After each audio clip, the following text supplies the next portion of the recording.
Ninjago saison 14, The Island. Cet épisode spécial de 40 minutes est sorti il y a environ 2 ou 3 semaines. Et oui, vous m'avez bien entendu, j'ai dit saison 14. En effet, on a longtemps hésité sur ce qu'était The Island. Est-ce que c'était une saison, juste un épisode spécial, ou même le début de la saison 13 ou sa deuxième partie? Bref, on était dans le flou et ça faisait un peu chier. Mais aujourd'hui, c'est presque sûr, on sait qu'il s'agissait bien de la saison 14. Donc une très courte saison en effet, mais qui je pense a servi à introduire la nouvelle île et l'histoire de Wojira, le dieu des océans en quelque sorte. Mais parlons plutôt de The Island.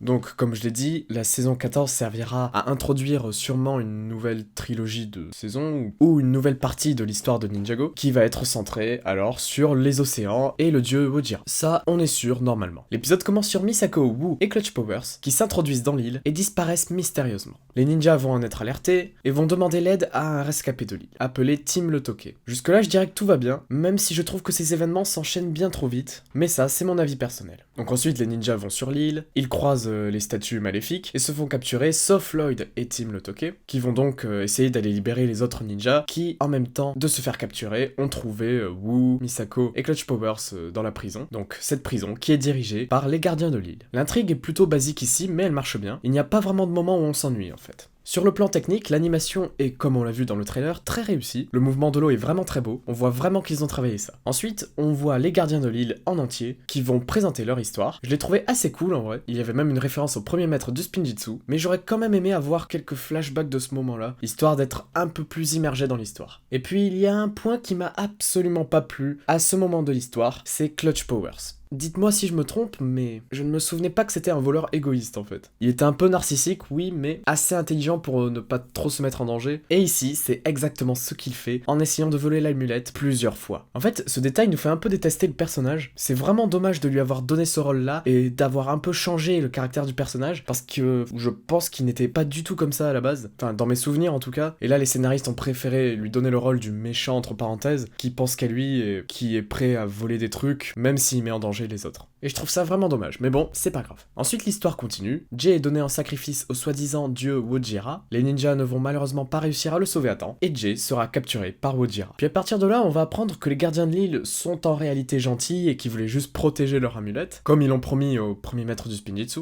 Puis ils vont se rendre compte que l'histoire avec Wojira est assez louche, et ils vont décider de s'allier aux ninjas pour retrouver Jay, et les personnes qui se font passer pour Wojira et qui volent toutes les ressources de l'île. Je trouve cette idée très cool, on ne s'attendait pas à ce que les gardiens de l'île soient en réalité gentils et ne soient pas les vrais méchants, et au final c'est pas plus mal. À partir de là, tout se passe très vite, même un peu trop vite. Donc tous ensemble, ils vont essayer de retrouver Jay. On voit Jay arriver dans le QG des méchants, qui sont en réalité des prisonniers de Cryptarium. Jay réussit à en battre quelques-uns, et puis là, d'un coup les ninjas arrivent. En fait, ça avait l'air très simple pour eux de trouver leur repère, puisqu'il y a vraiment même pas eu 2 minutes entre la phase où les ninjas réfléchissaient à l'endroit du repère et la phase où ils sont arrivés dans le repère. J'aurais préféré que ce soit un peu plus long et un peu plus compliqué en fait. Là, ils ont juste demandé aux gardiens de l'île s'il y avait un endroit où ils n'allaient jamais, et comme par hasard, c'est là où se trouvaient les méchants. Enfin bref, ils arrivent dans le QG, ils battent quelques méchants, et puis là, on voit le chef des méchants, donc celui qui est derrière tout ça. On s'attendait à voir un vrai méchant, peut-être même un nouveau personnage, ou un ancien personnage qui a été méchant par le passé. Sauf que là, pas du tout. Celui qui était derrière tout ça, c'était Ronin. Oui, Ronin. Qui ne cache d'ailleurs même pas son plaisir à avoir fait tout ça, parce qu'il a l'air très heureux d'avoir réussi à voler les ressources de l'île. Pourquoi ils ont fait ce choix en fait? Parce que Ronin, de base, c'est pas un méchant. Il est peut-être pas spécialement ami avec les ninjas, mais il est pas spécialement ennemi non plus. C'est-à-dire qu'il est prêt à aider les ninjas en cas de besoin. C'est ce qu'il a fait d'ailleurs dans plusieurs saisons, comme la saison 5. Puis je crois aussi qu'il les avait aidés pour ouvrir un salon de thé. Bref, Ronin, c'était vraiment pas le gars méchant qui était prêt à harceler un peuple. Et là, ils ont complètement changé son caractère, ils ont changé le personnage, on n'avait rien demandé. Ronin, il était parfait comme il était. Et là, on se retrouve avec un personnage nul, qui a le mauvais rôle, et franchement, c'est vraiment dommage. C'est le même problème qu'avec Clutch Powers, sauf que cette fois, Ronin, c'était un personnage beaucoup plus vieux, on le connaissait déjà depuis pas mal de temps, donc la saison 5, et ce rôle ne lui correspond pas du tout.